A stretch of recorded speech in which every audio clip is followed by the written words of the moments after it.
Hey guys, welcome to the Field of 68 YouTube channel. If you like what you see here, hit that subscribe button and you'll get more college basketball content just like this.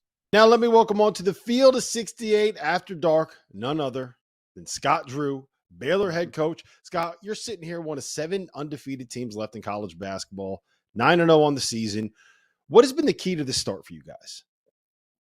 Well, that means you've won some close games. Your team is bonded, blended, played well together, and that's for all of us coaches. That's a little different because we're used to returning a lot of players and maybe having 3, 4 new guys rather than 6, 7, 8 new guys. So I really got to compliment our players for sacrificing for each other and playing for each other, and our staff, assistant coach has done a great job bringing in people fit our culture. Ray J. Dennis. Everyone is talking about Jacoby Walter, and deservedly so. He's playing like one of the best freshmen in America. But for me, it's been Ray J. Dennis for you guys. The toughness, the ability to pass, what he does defensively, the fact that he's shooting almost 50% from three. What has he provided? I mean, the transition for him from Toledo to the Big 12 has Mhm. been seamless. Well, it starts with him, the person, and he comes in, MAC Player of the Year, and he comes in. He wants to learn. He wants to get to know the players, and from his work ethic and just how he approaches things, it's easy for our players to listen and allow him to lead. From the standpoint, you always got to have a point guard out there leading the team, but one that they enjoy as a person and as a basketball player is a lot easier to follow. And his high character, work ethic allows him to be somebody that players want to play with. His ability to pass the ball and willingness to make sure that his teammates are getting the ball on time, on target, and constantly encouraging them. He's a fun guy to play with. You see why his teams win. And as you know, if your team's undefeated, it's not one player, it's not two players, it's a team effort. College basketball, every night there's upsets, and that's because there's a lot of parity. So you have to have a really good team.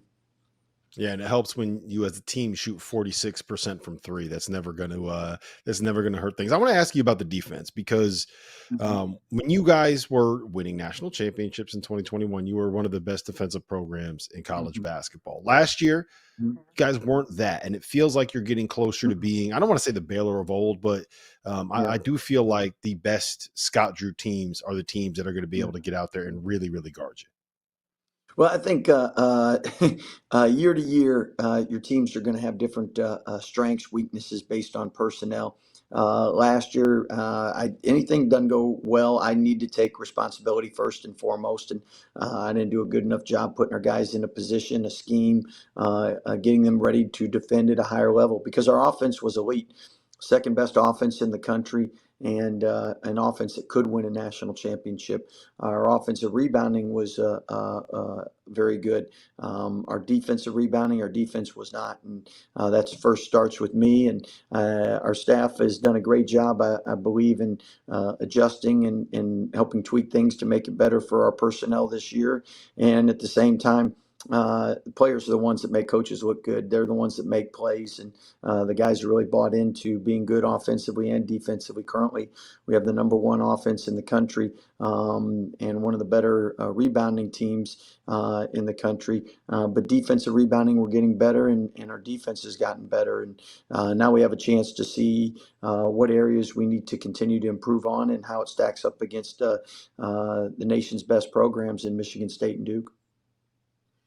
Jacoby Walter, you've seen pros come through your program. How good can he be? Well, first, Jacoby is a complete joy, delight to coach. Uh, a five-star guy with a zero-star ego.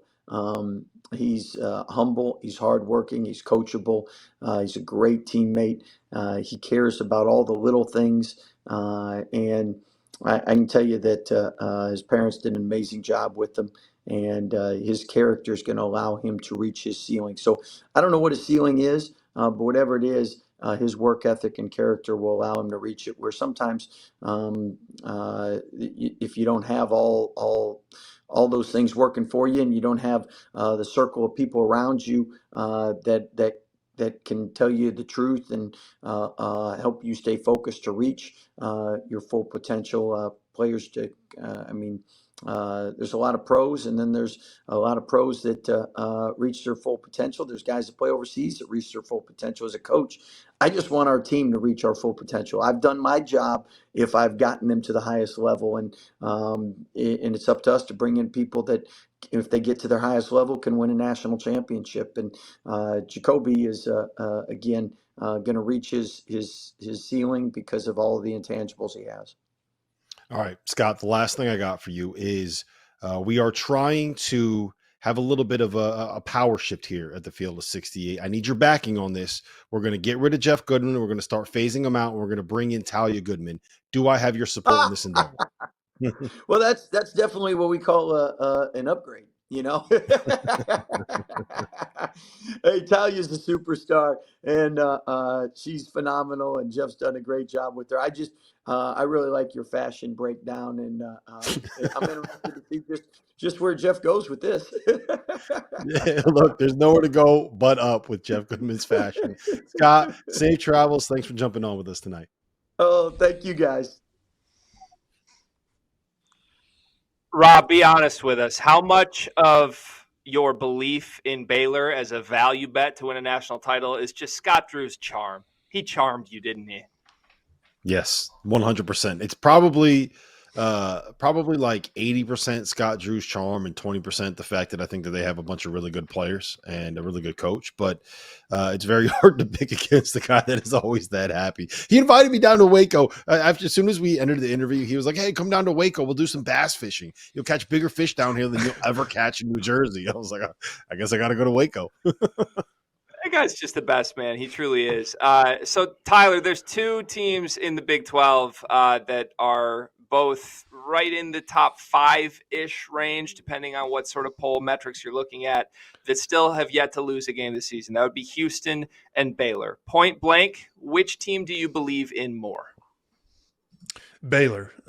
And the reason I say that is because Houston's entering a new conference, and I think the Big 12 is going to present them more challenges this year than they've had in past. And that's not a knock on Sampson. But also, I will say that Baylor, they have Jacoby Walters, who is an incredible player, and I think he is one of those guys that you can rely on to get you a bucket when you need it. And also, I am a big fan of what Scott Drew is doing there. Come March, his teams are extremely tough. So I'm banking on Baylor for, who I believe in more out of those two teams. What's your answer, Rob?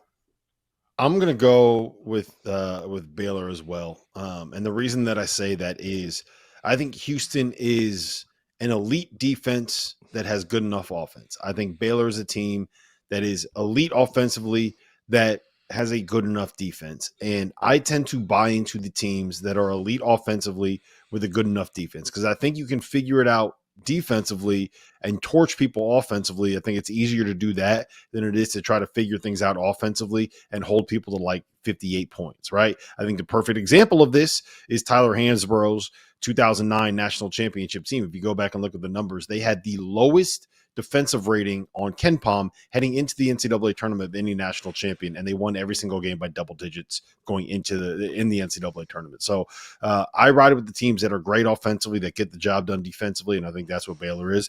All that said, Houston's awesome. Like that is their Final Four good. Right? You're asking me to pick like my favorite kind of pizza here. Everybody loves cheese pizza. Everybody loves pepperoni pizza. Everybody loves bacon pizza. Some people just have a favorite flavor. I'm all in on Houston too. I don't want to disrespect the Cougars because Kelvin Sampson, he intimidates me. Yeah, as he should. And this is the number one defense in the country that we're talking about with Houston. So somebody in our group of three tonight has to pick them. I will rock with Houston, just for the record. These two teams only do meet once this season. Advantage Baylor. That game will be played in Waco on February 24th, maybe with some major Big 12 title implications on the line. But quick question. Have you guys ever seen the Mighty Ducks movie franchise?